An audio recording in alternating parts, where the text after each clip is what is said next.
मतलब ही जमीन आहे ती एकदम नरम वाटून राहील सर. यात का केलं तुम्ही? त्याच्यामध्ये कसं आहे, जे आपण सेंद्रिय कर्ब म्हणतो की नाही, जसं आता बघा मी आता शूज काढला, आता समजा तुम्ही आहे समजा, आता हे इथं मी पाय टाकला असा नरम वाटून पाय टाकले हे 3-4 इंच अशी खोल चालली जाते की नाही. तर ह्याच्यामध्ये काय बघा, सुरुवातीला काय होते पहा, आपण जेव्हा सुरुवातीचा काळ होता आपल्या आजोबाचा वडिलांचा, त्याच्यामध्ये काय होतं, आपल्याला अशी जर जमीन उकरली आपण तर कमीत कमी 7-8 इंच असं डायरेक्ट माती निघायची की नाही. आज निघते का तुमच्या माती?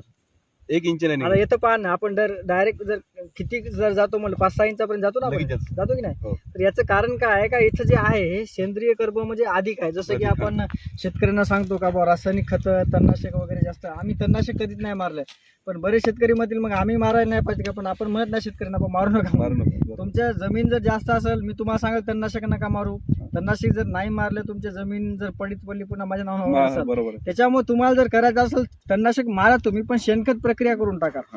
प्रत्येक वर्षी नाही, प्रत्येक वर्षाला एक म्हणजे 2 वर्षाला 3 वर्षाला एकदा तरी टाका. आता याच्यामध्ये इथं जी जमीन आहे 80 फूट काळी आहे. 80 फूट. इथं जर आपण कॉटन घेतो म्हणलं तर 350-400 पर्यंत बोंड लावू शकतो, पण बोंड फुटत नाहीत. इथं आम्ही आलूचं विक्रमी उत्पादन घेतलं. ते ऊस दिसायला का 7 फुटावर ऊस आहे तो.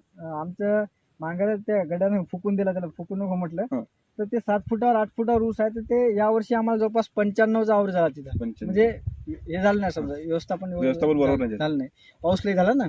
तर याच्यामुळे महत्वाचं आहे का याच्यामध्ये सेंद्रिय कर्ब. आणि आता याच्यामध्ये हे जे काड्या राहतात की नाही, अशा हे काड्या जर जास्त असेल तर वेचून घ्यायचं. हे जर नाही वेचलं ना तर बुरशीचा प्रादुर्भाव जास्त त्याच्यामुळे हे वेचणं महत्वाचं आहे. जर समोर आपण पाणी दिलं आणि हे सडत राहील का, त्याच्यामुळे बुरशी अधिक वाढते.